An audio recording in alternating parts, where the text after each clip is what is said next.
নমস্কাৰ, আকৌ এটা নতুন এপিছডলৈ মই পদ্ধতি আপোনালোক সকলোকে স্বাগতম জনাইছোঁ। তো আজিৰ এপিছডটো ব্যতিক্ৰম এপিছড, বহুত ইউনিক আনকমন হয়। মই আছোঁ এটা বাইক গেৰেজত আছোঁ। তো এজন ল'ৰাৰ সৈতে কথা পাতিম। ল'ৰাজনে কেনেকৈ ষ্টাৰ্ট কৰিছিলে, কেনেকৈ আৰম্ভ কৰিছিলে। আমিতো কৰিব নিবিচাৰোঁ, আমাৰ ল'ৰাবিলাকেতো এইবোৰ একেবাৰে আগ্ৰহী নহয়। গতিকে এখন বাইকৰ গেৰেজৰ পৰাও আজিৰ তাৰিখত ভাল পইচা উপাৰ্জন কৰিব পৰা যায় যদি ভালকৈ কৰা যায়। তো আমি বিশেষ ভালকৈ কথা পাতিম সেই যিটো গেৰেজত আছোঁ, গেৰেজৰ যিজন স্বত্বাধিকাৰী আছে, যিজন মালিক আছে, ল'ৰাজনৰ সৈতে কথা পাতিম। বলক। তো ভাই, কি খবৰ? ভাল। তো তোমাৰ নামটো? নামটো হৈছে আজাৰুদ্দিন। আজাৰুদ্দিন। তো এই গেৰেজটো খোলা কিমান দিন হ'ল? এতিয়া 4 বছৰ হৈ গ'ল গেৰেজ খুলিছোঁ। 4 বছৰ হৈ গ'ল।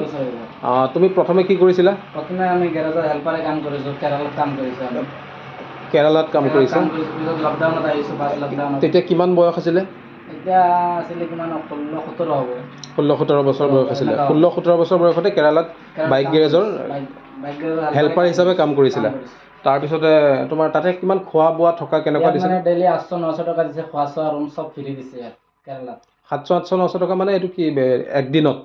দিনত মানে কাম কৰিছোঁ ডেইলি 700-800 টকা দিয়ে, ৰুম চুম খানা চব ফ্ৰী থাকে। আচ্ছা, অকল তুমিতো খালি 2 হুইলাৰে কৰা কাম? 2 হুইলাৰ 4 হুইলাৰো কৰোঁ, চব জানো কাম। খালি আমাৰ ল'ৰাবিলাকে এইবোৰ কাম কৰিবলৈ অলপ মানে লাজ নিচিনা কৰে। তুমি বেয়া নাপাবা কোৱাৰ কাৰণে। গতিকে ইয়াৰ ওপৰত তুমি কি ক'বা? লাজ কৰিব লাগে নে নালাগে? লাজ কৰিতো লাইফ কেনেকৈ চলিব? এইটো কামটো কৰিব লাগিব, কৰ্মটো কৰিব লাগিব। কামটো জানিলে তুমি বেলেগ জেগাত কাম কৰিব পাৰিব। য়েছ হাতৰ বিদ্যাত মৰণ নাই। যদি কাম নাজানে তোমাক ক'ব তুমি কি কাম চাম একো নাজানে, তুমি বেকাৰ, কি কাম কৰিব? আমি কাম জানো, চব জানো, আমাৰ ফেমিলি চলি আছে, চব চলি আছে, আমাৰ অসুবিধা নাই। ডেইলি আমাৰ 1500 টকা কামাই থাকে, মাহত মেক্সিমাম 50,000 টকা থাকে কামাই। মাহত 50,000 টকা? 50,000 টকা থাকে। 1500-1600 টকা ডেইলি? 1600 মেকিংটো মানে ওলাই এনে 4-5 টকা চেল থাকে ডেইলি। 4টা 2টা 3টা ইঞ্জিন বনাই থাকোঁ ডেইলি। ৰিপেয়াৰিংটো হয়েই, ৰিপেয়াৰৰ লগতে কিছুমান সৰু সুৰা পাৰ্টছো পোৱা যায় ন? আমাৰ পাৰ্টছ চব এভেইলেবল আছে, যিকোনো পাৰ্টছ আমাৰ D4 R15 চব বনাব পাৰোঁ আমি।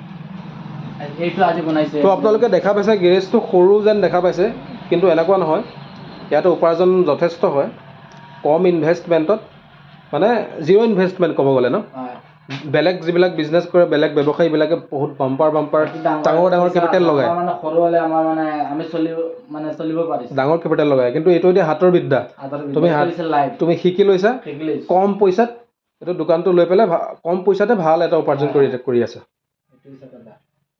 তো বাকী বিয়া চিয়া হৈছে? আচ্ছা, তো সিমানে আৰু এতিয়া ঠিকে ঠাকে চলি আছে আৰু? ঠিক ঠাকে কাম মানে এভেইলেবল আছে আমাৰ ইয়াত, কাম অসুবিধা নাই। কাৰণ ডেইলি 3টা ইঞ্জিন বনাই আছোঁ, 3টা বনাই আছোঁ ইঞ্জিন।